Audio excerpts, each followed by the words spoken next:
Welcome to a new adventure that our indie studio has been.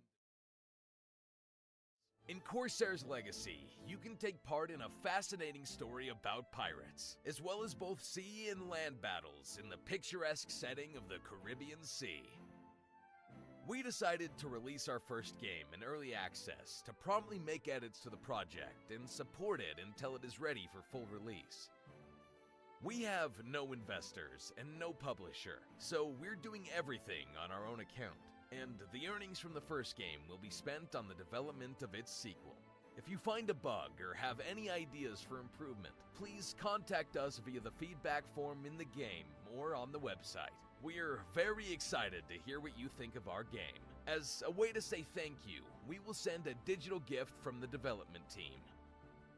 We're also preparing for the release of another game in the world of Corsairs Legacy, in which you can immerse yourself in naval and land battles in the Caribbean. The project is called Corsairs Legacy Naval Mission, and you can add it to your wish list right now. More content about the game can be found on our YouTube channel. If you enjoy Corsairs Legacy, you can support the developers with a positive review of the game on Steam, or purchase a supporter pack. Any way you can support us would be greatly appreciated.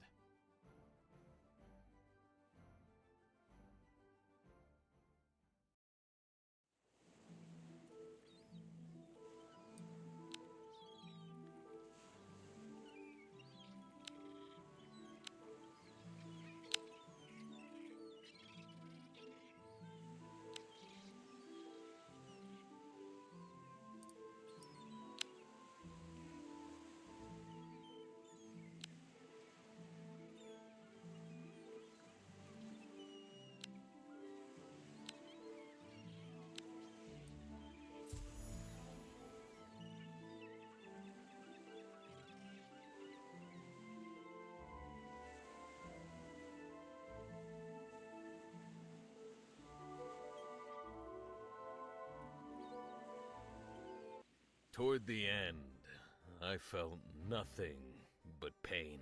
We had to hold out just a little longer. We didn't have a choice anyway. We just had to.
If I had known earlier how things would turn out, no amount of money would have made me sign up for this venture. Fortune turned away from me and my crew too quickly. Quickly and irrevocably. Life is already leaving my body, but I hope I'll have time to tell the story. Maybe it won't fade into oblivion, but will become a good tale that will be retold more than once in taverns all over the Caribbean. Well, it started with a simple contraband shipment. We needed to transport from Trinidad to Barbados. We were on our way to the rendezvous point.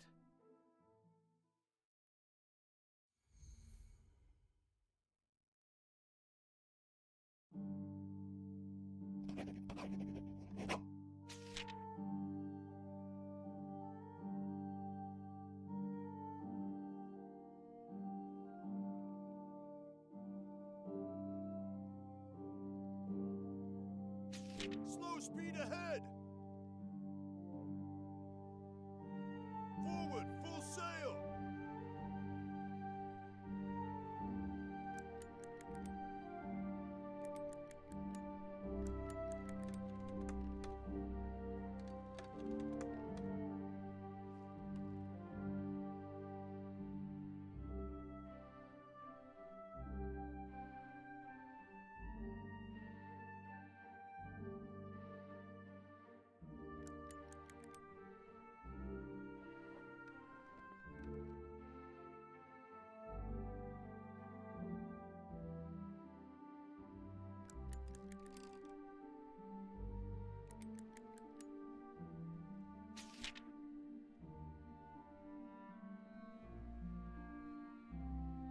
Stop the ship right now!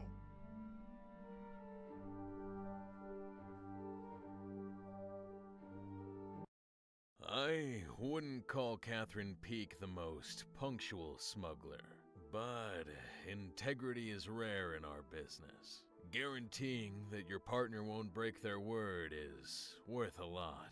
It's worth noting that she had other strengths that certainly made up for a single flaw. Her ship and our cargo didn't appear on the horizon for a long time. Well, since I had to wait for her with the cargo anyway, I decided to let myself stretch and entertain the crew at the same time. For them, the greatest satisfaction is watching good fights. Thanks to Catherine and her ability to get along with many men, especially over a mug of something stronger. We knew the routes of all the colony's patrols, so we had the right place, and we didn't have to fear uninvited guests.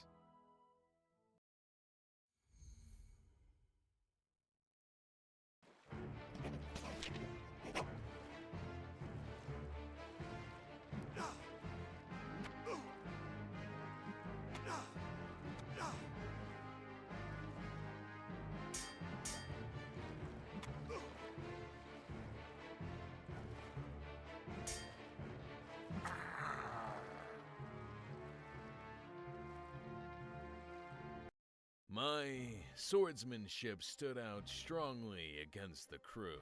There was simply no one among them who could stand up to me in a fight one-on-one. Nevertheless, I always took challenges with enthusiasm. A really interesting battle begins only when the opponent has a numerical advantage.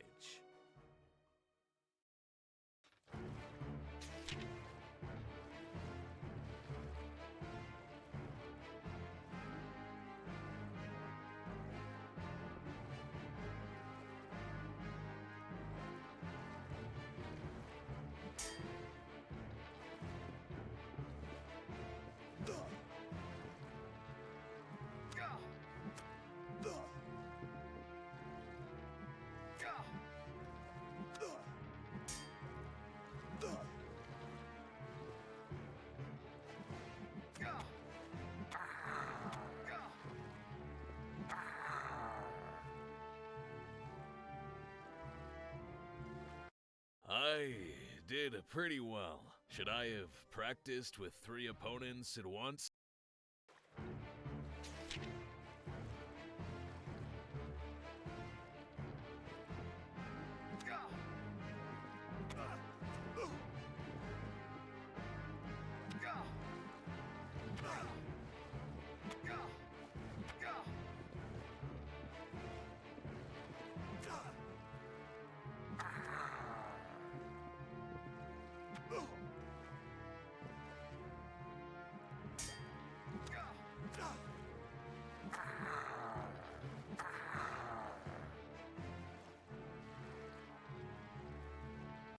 Once again, the fight went like clockwork. I wondered if I should try to hold out against the 4 at once.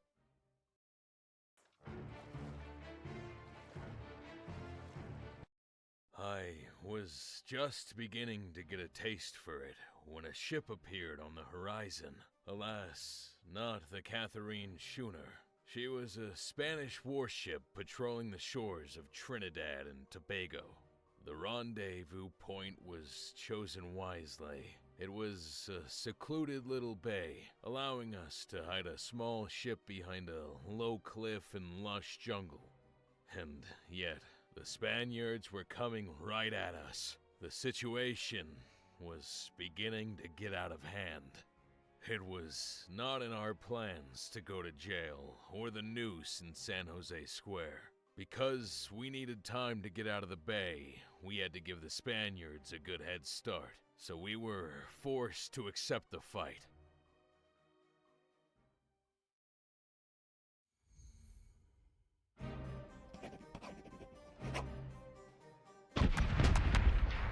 Full speed ahead!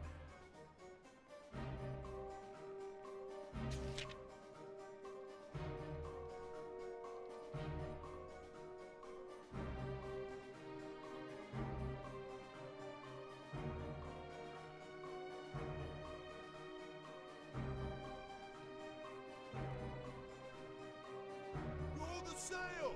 Open fire!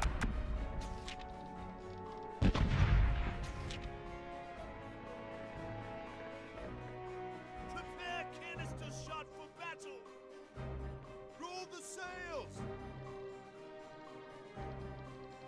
We're still reloading!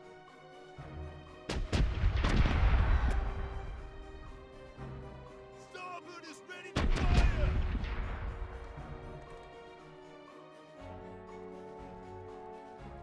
We're still reloading! Full speed ahead!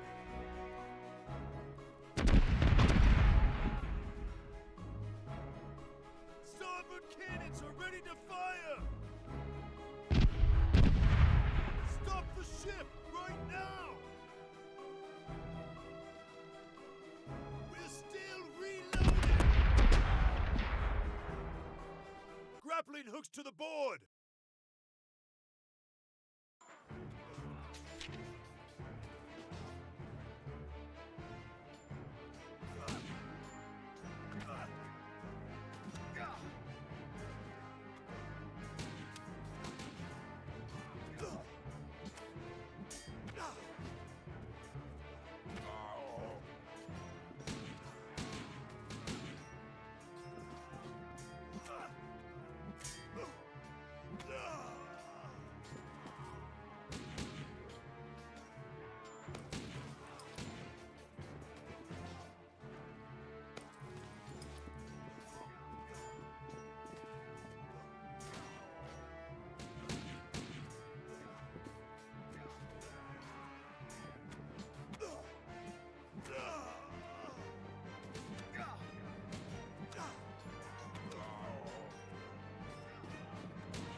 We sank him! We postponed our date with the San Jose news. The patrol ship went straight to the bottom. However, our ship could not emerge victorious without damage. The Spanish cannonballs left our schooner with many holes. They had to be patched up as soon as possible. I would not have dared to take the ship in such a condition out into the open sea.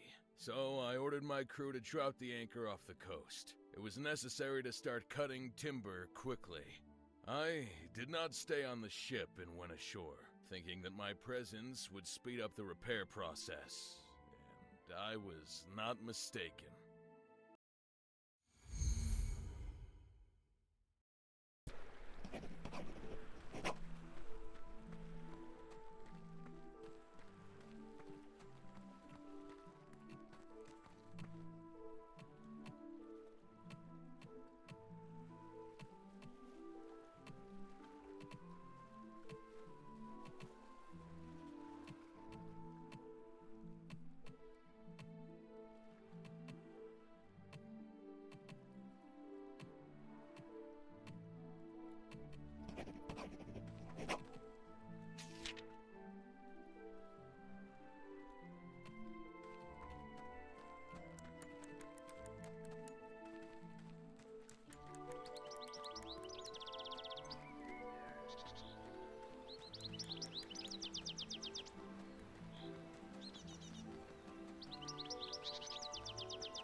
I managed to convince the local tribe not only to not hinder the cutting, but also to help with it, which significantly accelerated the work. We quickly loaded everything we needed onto the ship and continued the repairs on it. Another possible patrol was the last thing we needed at that time. Alas, the problems did not end there.